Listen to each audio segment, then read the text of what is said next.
Oi, pessoal. Eu me chamo Hernani Lins e vim aqui falar um pouco sobre a evolução por meio do processo da domesticação, né? Essa minha fala vai ser dividida em dois momentos, um momento inicial, breve, e um segundo momento no qual eu vou me dedicar aos modelos mesoamericanos para, como pano de fundo, falar um pouco do processo ecológico evolutivo da relação das pessoas com a domesticação, especificamente das plantas.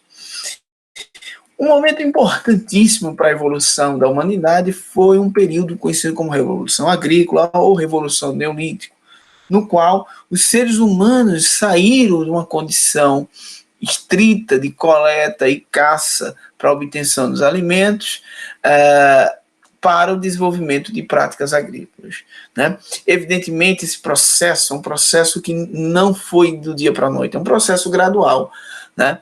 E os seres humanos ainda hoje praticam a caça e a coleta, né? Não como principal modo, em alguns casos sim, mas após o período de desenvolvimento da sociedade, período conhecido como Revolução Industrial, os seres humanos avançaram muito do ponto de vista tecnológico também, né?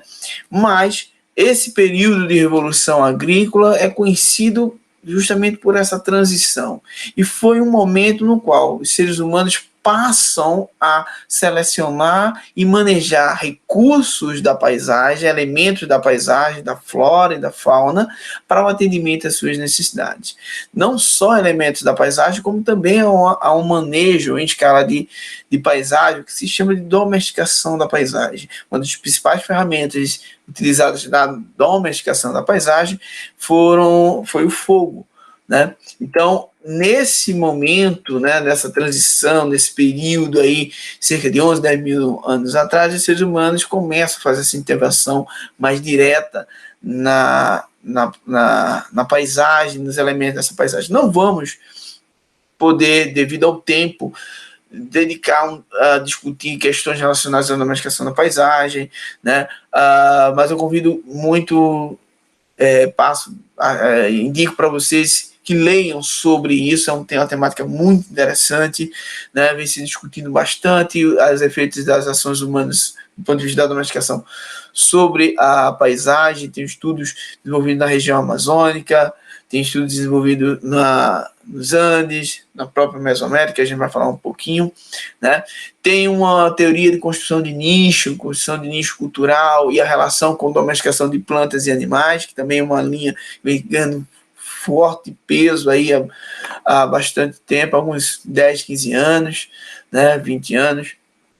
Mas o importante é entender que esse é um processo gradual, um processo evolutivo, em relações seres humanos com a biodiversidade, tá? Mas o foco, o principal ponto que eu quero destacar aqui é a relação dos grupos humanos, dos seres humanos, com a domesticação das plantas, em especial das espécies vegetais, né? Vamos deixar um pouco de lado a questão da domesticação da paisagem e nos concentrar nesses modelos mesoamericanos. Mas antes da gente iniciar, e propriamente que modelos são esses, por que a gente seleciona esses modelos, é importante a gente entender o que é essa domesticação de populações, né? E para isso, trouxe um conceito interessante que diz que domesticação de populações envolve processos de diferenciação morfológica, fisiológica e comportamental nos indivíduos manejados de uma dada espécie em comparação com as populações silvestres correspondentes, né? Então, esse é um conceito de domesticação no nível de populações, né, que é o nosso foco e que vai ser o pano de fundo para a gente falar um pouco sobre essas relações humanas e os processos que modulam o comportamento humano no acesso à biodiversidade, né? Outro conceito que é fundamental e a gente tem que ter ele muito em mente, porque eu vou falar muito aqui sobre isso, é o conceito de manejo, né? Manejar tem que ser entendido daqui por diante, como uma atividade eminentemente humana, pois se trata de ações deliberadas para transformar ou manter sistemas ecológicos ou socioecológicos, ou ainda elementos ou funções desses sistemas, e envolve um elevado grau de consciência e intencionalidade em tais transformações. esse é o conceito de manejo que nós vamos usar o tempo todo. Por quê? Os modelos mesoamericanos foram escolhidos como pano de fundo porque ele traz o elemento cultural nos seus modelos, porque eles procuram entender o processo de seleção e manejo dessas espécies vegetais dentro de um contínuo de intensidade de manejo, que vai de espécies silvestres, manejadas in situ, mas incipientemente, até espécies que estão num grau elevado de manejo, ao ponto de serem cultivadas e já terem desenvolvendo práticas agrícolas, né? É um ponto que é importante mencionar, é que essa intervenção humana mais intensa, esse manejo humano dessa paisagem, ele é anterior à prática agrícola. Então tenha isso em mente. E é esse momento que os modelos mesoamericanos, estudos desenvolvidos nessa região, sobretudo pelo professor Alejandro Casas, foca. Entender esses processos, essas intervenções, os efeitos, os impactos, o que modula esse comportamento humano ao manejar essa biodiversidade, ao selecionar os recursos da biodiversidade. Tá? Então, é esse o contexto que nós vamos falar agora, conhecendo um pouco mais sobre esses modelos mesoamericanos. Né? Um ponto que precisa também a gente frisar é que esse manejo ele dá em níveis. Ele pode ser no nível de um elemento da natureza, um elemento de manejo de recursos, um elemento estético, econômico. Ele pode dar no manejo já de ecossistemas, onde você teria manejo de serviços ecossistêmicos, água, lenha, madeira, né? E um manejo de sistemas socioecológicos. E aí entra os processos de domesticação, tanto em nível da paisagem, tanto na escala de paisagem como de espécies. Né? Então, manejar, trazendo aquele conceito, é essa intervenção intencional, consciente dos seres humanos no direcionamento a tornar aquela paisagem ou aquele elemento da paisagem, no caso as plantas, mais interessantes ao atendimento das suas necessidades, das necessidades humanas. Né? E os tais modelos mesoamericanos, né? Esses modelos são muito interessantes porque, como eu disse, eles procuram entender processos em escala espaço-temporal, avaliando a intensidade de manejo que vai desde uma simples coleta, como nós podemos ver, passa por uma forma de manipular, de manejar, de selecionar aqueles recursos na área deles, in situ. Alguns desses espécimes ou espécies são retiradas do seu local e são manejadas ex situ e pode chegar ao nível de espécies cultivadas. Então, esse contínuo de intensidade fala muito sobre como que uma espécie ou por que uma espécie é selecionada. Isso é um fator muito intrigante ainda que precisa de elucidação, entender os processos relacionados à seleção, né, dessas espécies, dessas componentes da biodiversidade. Né? Dentro das formas de manipulação, de manejo in situ, eu posso fazer isso de uma maneira seletiva e de uma maneira não seletiva. Isso é muito claro dentro do modelo mesoamericano e por isso que ele é tão importante, porque ele esmiuça essas formas de manejo. Esse manejo in situ não seletivo seria, por exemplo, se eu for selecionar uma planta independente, eu vou usar um exemplo hipotético que vai ser até o final, e eu vou explicar melhor nos slides seguintes, mas imagine uma planta em que o foco o meu interesse seja o fruto, né? Mas independente se ele for grande, for pequeno, se for doce ou for azedo, ela é selecionada. É isso que caracteriza o manejo in situ não seletivo. Algumas são manejadas in situ, mas é seletiva, né? Ou seja, a atenção não é para qualquer indivíduo daquela espécie, mas sim para aqueles frutos mais saborosos. Se a característica que eu estou utilizando para selecionar e manejar seja o sabor do fruto. Mas é isso, né, em linhas gerais. Ainda em relação às formas de manejo in situ, seja seletivo ou não, os indivíduos podem ser simplesmente coletados, e isso é um fator que tem uma diferença. Se você tem uma atenção para coleta, claro que não tem um grau de intensidade tão forte, mas eles podem ser tolerados, né? Imagine que você tem uma área aberta para pastagem ou para o plantio de um cultivo, por exemplo, de milho, né? E eles são mantidos, esses indivíduos de interesse que são manejados, são mantidos nessas áreas e tudo mais é derrubado. Podem ser promovidos através de propagação vegetativa, por sementes, e podem ser protegidos de predadores, etc. Então, são formas de manejo in situ. Vou explicar um pouquinho melhor utilizando como exemplo uma espécie que a característica alvo de atenção são os frutos. Você imagine essas populações vegetais e imagine que eu tenho dentro dessas populações indivíduos com frutos pequenos e frutos maiores. E a minha intenção seria apenas coletar indivíduos com características que são interessantes para mim, né? Então, uma simples coleta, mas vou lá naqueles indivíduos que são mais interessantes. Exemplo de uma forma de tolerar esses indivíduos, muito simples. Imagina que eu tenho uma área de vegetação onde eu tenho indivíduos com características de frutos maiores, esse é o exemplo que eu estou usando agora, e eu derrubo todos os demais para o plantio de milho. Aqui eu tenho uma forma de manejar in situ seletiva. Por quê? Porque eu derrubei aqueles indivíduos que não têm as características que eu acho mais interessantes ou que chamaram mais a minha atenção. Por fim, eu tenho promoção. Eu tenho uma área de vegetação onde eu tenho vários indivíduos dessa espécie, mas lembrem, a característica que eu tenho que me chama a atenção são o tamanho dos frutos. Então, eu vou selecionar apenas aqueles indivíduos que têm frutos maiores.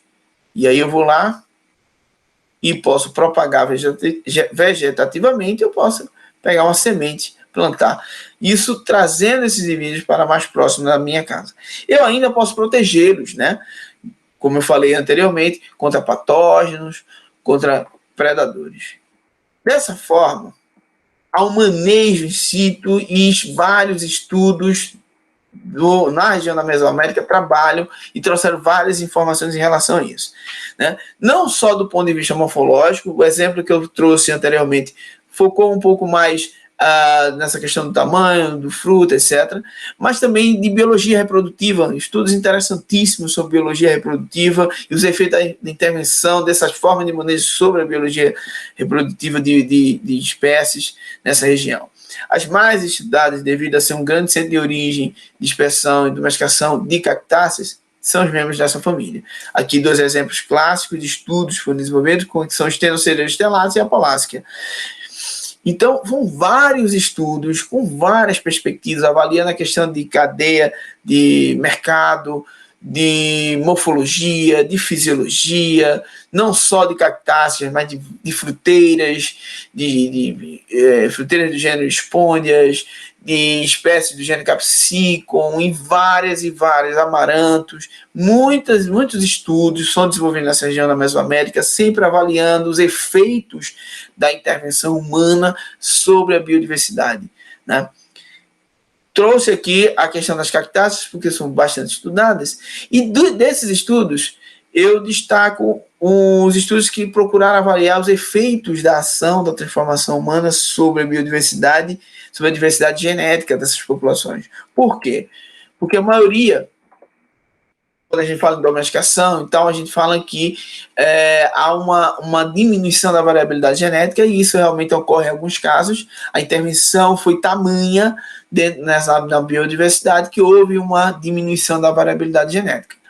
Mas em outros casos, como o caso dessas 2 espécies de Stenocereus, considerando esse contínuo de intensidade que vai do silvestre ao cultivo, né, ao cultivado, há um aumento da variabilidade genética. Então, veja, a ação humana, a intervenção humana não só propiciou a manutenção, como o aumento.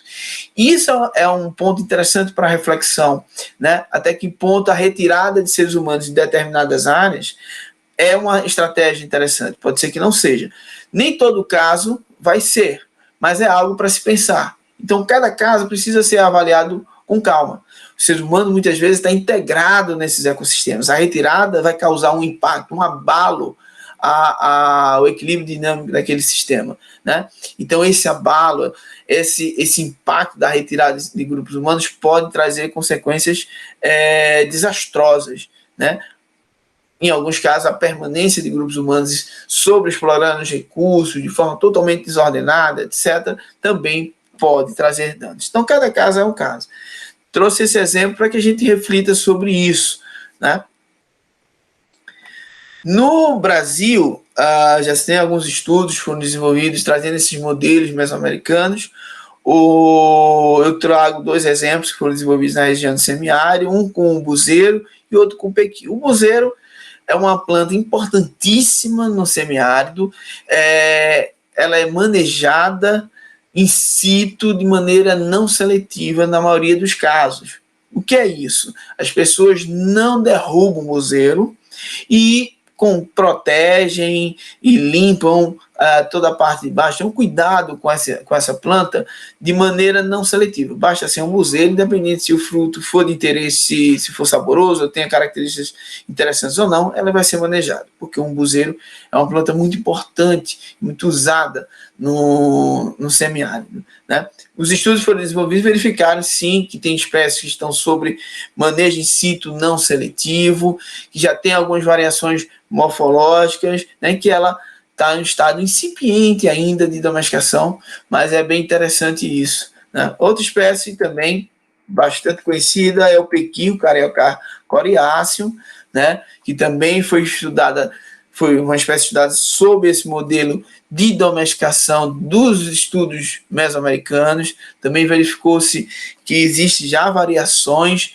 né, em algumas populações de diferentes graus ou intensidades de manejo, indicando também o estado incipiente de domesticação, né. Tem vários outros trabalhos em curso com o umbuzeiro, com a palmeira licuri, com outros trabalhos. Então já tem muita coisa começando em desenvolvimento, né, sobre essa questão de trazer os modelos mesoamericanos para a gente entender esses processos, né. Mas muita coisa ainda precisa ser entendida sobre os estudos de domesticação, né. Aqui eu trago alguns questionamentos, algumas questões gerais, né, algumas perspectivas de estudos futuros, como, por exemplo, preenchimento das lacunas nos mapas geográficos e genômicos entre as espécies e espécimes domesticados com seus parentes silvestres, né? Esse link ainda precisa ser bem esclarecido. O contexto ambiental e ecológico da origem dessas práticas agrícolas, a exemplo dos processos de aquecimento global, ou seja, como fenômenos globais, a exemplo do aquecimento, interferiram ou influenciaram de alguma forma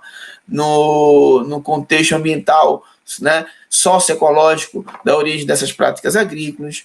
Por que os caçadores-coletores converteram-se em agricultores e criadores? Também tem uma temática que é muito abordada nos estudos de domesticação. E o que direcionou a seleção de determinadas plantas em detrimento a outras? Por que determinadas plantas tiveram tanto destaque? Por que foram selecionadas? Quais os fatores foram determinando para a seleção dessas espécies? E muitas outras questões relacionadas aos estudos de domesticação, né? Dessa forma, eu termino essa minha intervenção e deixo para a parte ciclo da nossa aula os questionamentos e que a gente amplie o debate. Muito obrigado.